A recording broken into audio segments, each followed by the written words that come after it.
a donut? You like a donut? A sweet treat. We just want to give back a little bit of history. And a history lesson. Back in World War I, donut lassies, female Salvation Army volunteers, went to help the troops on the front lines. The general of the Salvation Army at the time said, go over and mother the troops. So they sent our people over, and we set up way stations throughout the front lines. And we started serving and making donuts because, well, they needed a little bit of home. The dough was fried 7 at a time in soldiers' helmets. Janet Cobb, the executive director of Battleship Memorial Park, says 2 of her great uncles fought in the Great War. Both from Alabama.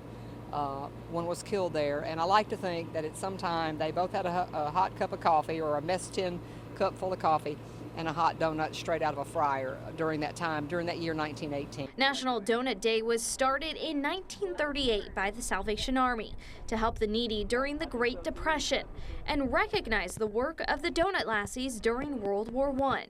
It's celebrated the first Friday of every June. But for the Coastal Alabama Salvation Army, it's also a time to remind the Gulf Coast they're not going anywhere. But we want to make sure that the folks know that the Army is still going to be here. The Salvation Army is not going to fold up and leave.